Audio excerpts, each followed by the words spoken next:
RTP. Ya a esta hora de la mañana está con nosotros, nos acompaña vía Zoom. Le damos el paso al economista Gerardo Verdesia Zacoto. Vamos a hablar sobre la alza del precio de los combustibles. Bienvenido a la mañana en RTP, economista.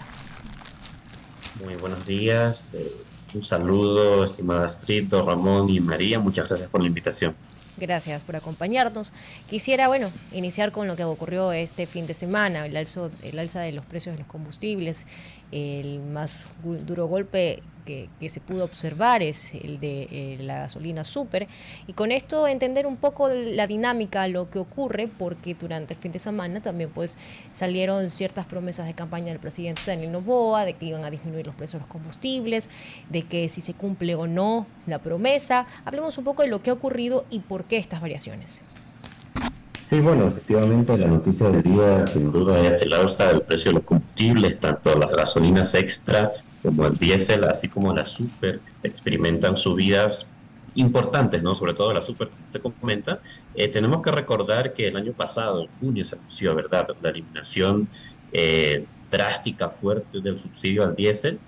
Por aquel entonces el galón estaba a $1.80, subió de $1.80 a $2.80 y se aplicó un sistema de bandas similar al que tiene la gasolina extra y eco para evitar fluctuaciones muy fuertes, bruscas en el precio de los combustibles a merced de lo que ocurra internacionalmente, ¿no? Porque aquí está la clave, aquí está el punto importante del asunto. Que suba o baje las gasolinas a la interna en el país depende en gran medida de lo que ocurra afuera, de lo que ocurra en el ámbito internacional y en concreto con el precio del barril WTI, que es el que usa Ecuador de referencia, ¿no? Y ese precio internacional está muy, digamos que fluctúa mucho en función de la coyuntura internacional, que es bastante turbulenta, ¿no? Con la guerra en Medio Oriente con Estados Unidos, y eso es lo que ha impulsado un aumento muy brusco, en muy poco tiempo y muy grande del precio del barril WTI, ¿no? Que ha pasado de un rango de entre $60 y $70 por barril a superar los $100, incluso los $110 por barril, ¿verdad? Eso es lo que ha, digamos que activado el sistema de bandas a la interna en el Ecuador y ha hecho que tanto la gasolina extra y eco, así como el diésel, suban en un 5% aproximadamente, pero la super, que ya venía, digamos que determinándose conforme el mercado, ¿no? La super ya no tenía subsidio, ha subido más de un 30%, ¿no? Entonces, eso es la principal razón de esta subida. Economista, buenos días. María Fernanda Perrone. Dentro de el debe y el haber que se hace un poco sobre los costos de producción y de importación, se llegaba al razonamiento económico que si tuviéramos una mayor producción, el impacto en el costo sería menor. ¿Es acertado ese criterio? Sí, correcto. Aquí hay que plantear el siguiente escenario, ¿no? El Ecuador, por un lado, produce y exporta crudo, ¿no? Y por ese lado, por ese ámbito, que sube el precio del barril WTI, sí le produce ciertos beneficios a Petroecuador, ¿verdad? Hay que tener en cuenta que no dejan de ser beneficios limitados porque el problema del Ecuador en el sector petrolero es de producción, ¿verdad? No podemos aprovechar todo el beneficio que nos puede traer un alza tan grande del precio del barril si la producción petrolera se mantiene estancada, que es lo que ocurre en el Ecuador. Pero luego, por el otro lado, en términos de derivados del petróleo, el Ecuador importa alrededor del 80% de las gasolinas y el diésel, ¿no? Entonces, está muy sujeto a que cuando el precio internacional cambia y sube de forma tan abrupta, como digo, por factores geopolíticos, ¿no? Porque no estamos hablando tampoco de que esta subida fuerte del precio del petróleo es por temas del mercado concreto del petróleo, de producción, de oferta y demanda, digamos que muy de nicho del mercado, sino por aspectos geopolíticos, no por una guerra. Entonces, como digo, importamos entre el 75 y 80% de la gasolina y del diésel de afuera, y es por eso que a la interna estamos muy vulnerables y susceptibles a sufrir este tipo de subidas abruptas en el precio. Economista, mucho se dijo que podríamos de alguna u otra forma poder aprovechar lo que estaba ocurriendo a nivel mundial de geopolítica, pero muy poco hemos visto los beneficios, más hemos visto las afectaciones y como usted te ha señalado, es más lo que importamos que lo que podemos estar exportando. Además tenemos en ciertos países hasta castigo por nuestro crudo.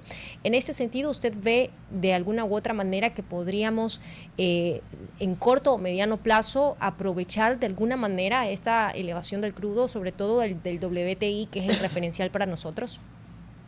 Bueno, hay que tener en cuenta que en el corto plazo es complicado, ¿no? Porque que el Ecuador pueda aprovechar y sacarle el mayor partido a esta situación implica, digamos, que una reestructuración fuerte, profunda y un nivel de inversión también fuerte y profundo en el sector petrolero. ¿Para qué? Para arreglar el sector en dos ámbitos, ¿no? Como mencioné antes, en términos de producción diaria de barriles de petróleo, que pueda, digamos que tomar volúmenes mucho más altos y dejar el estancamiento relativo que durante los últimos años, digamos que tenemos ahí en términos de producción. Y también por el otro lado, la refinación, la producción de derivados de petróleo, tener un balance tan desequilibrado, ¿no? Lo que digo, 80% de importación, 20% de producción nacional, no es estratégicamente adecuado. Deja al país, como digo, muy vulnerable a lo que a lo que ocurra en el ámbito internacional, pero el tema está en que solucionar estos dos aspectos no es una cuestión de corto plazo. En el corto plazo, la mejor solución que podemos aplicar, a mi consideración, es la que está aplicada en este momento, que es un sistema de bandas que no permita que tanto la gasolina extra y la eco como el diésel, digamos que reporten la misma fluctuación tan grande que a nivel internacional está provocando el precio del petróleo. La super sí, la super ya se liberó y aparte, como digo, el consumo de gasolina super es muy de nicho para, digamos que un sector de la economía, de la población, que menos debe de beneficiarse de un subsidio así. De hecho, cuando la super estaba subsidiada, se consumían alrededor de 200 millones eh, eh, 200 millones de, eh, de, de galones de súper al año, y con la eliminación de ese subsidio pasaba a 60 millones. Se ha reducido Sí. drásticamente ese consumo y se están enfocando los esfuerzos del subsidio en la gasolina y en el diésel, ¿no? Recordemos que el diésel todavía mantiene un subsidio de $1.60 por galón. Entonces, mantener ese esquema, mantener ese sistema de bandas en el corto plazo es la mejor alternativa. En el largo plazo, una reestructuración y un arreglo profundo en el sector petrolero, tanto en el ámbito de la producción de barriles de petróleo como en la de derivados. Economista, hasta la semana pasada había una especie de desahogo, digamos, no se sentía tanto la presión porque ciertos barcos podían ingresar al estrecho. A partir de hoy eso será básicamente imposible por una decisión tomada desde los Estados Unidos con amenaza de bloqueo o por lo menos de impedir que puedan trasladarse. Hay proyecciones sobre los niveles de crecimiento del precio del barril del petróleo que hoy nos preocupa en la gasolina, pero siendo componente para como materia prima, pues también se trasladaría a otro tipo de costos.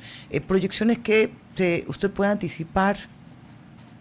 Claro, el que nosotros podamos esperar cómo fluctúe, cómo se maneje el precio del WTI está completamente vinculado, anclado a cómo se desarrolle este conflicto internacional en Medio Oriente, y en ese sentido todavía hay más dudas que certezas, ¿no? Por un lado, sí tenemos o estamos muy atentos a lo que ocurre a la interna en Estados Unidos, ¿no? Porque no deja de ser un conflicto bastante polémico iniciado por Estados Unidos, y digamos que día a día o cada día que pase, cada semana que pasa, va perdiendo más respaldo a la interna en Estados Unidos, ¿no? Entonces, no solamente dependerá de qué ocurra en Medio Oriente, en Irán, o lo que viene siendo el conflicto en sí, sino también a la interna en la política estadounidense, qué tanto pueden mantener ellos este conflicto, digamos que activo, y por lo tanto la incertidumbre a nivel internacional sobre este tipo de commodities, el precio de los commodities, y que se mantenga alto, ¿no? Pero yo sí esperaría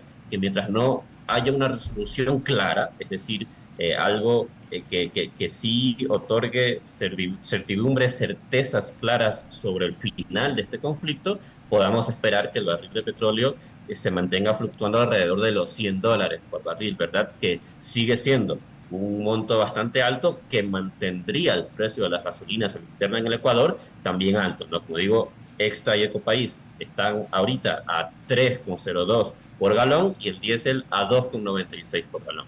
Yo creo que en esa parte sí se vería, no sé si difícil, pero tal vez un poco lejano. El fin de semana, específicamente el sábado, Donald Trump decía, a ver, vamos a tener el estrecho de Hormuz con o sin Irán, lo vamos a abrir. ¿Qué tanto estas declaraciones podrían tensionar más ahora estas conversaciones tripartitas que se tienen, Estados Unidos, Irán y Pakistán? ¿Qué podría esto mejorar o empeorar la situación?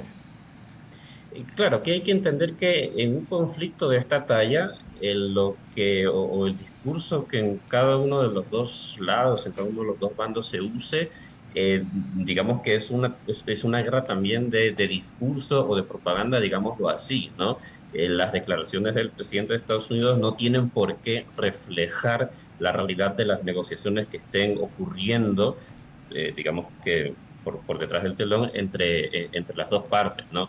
Entonces, bueno, que él asegure que va a haber paso por el estrecho de Hormuz esté de acuerdo Irán o no, para mí no me otorga ningún tipo de certeza, ¿no? Porque de eso van también los conflictos armados entre países, de tratar de anclar o colocar una narrativa por encima de la narrativa del contrario. Entonces, más bien tenemos que ir viendo cómo se van moviendo los factores por detrás del telón, no tanto lo que se anuncie y cuando se anuncien cosas importantes, ver qué tanto sustento, fundamento tienen detrás para poder prever que este conflicto sí llegue a un desenlace favorable para, digamos que la tranquilidad de todo el mundo, ¿no? De todos los países a nivel internacional. Economista Verdes, y gracias por habernos acompañado. Ha sido muy amable. Muchas gracias por la invitación, que tengan excelente día. RTP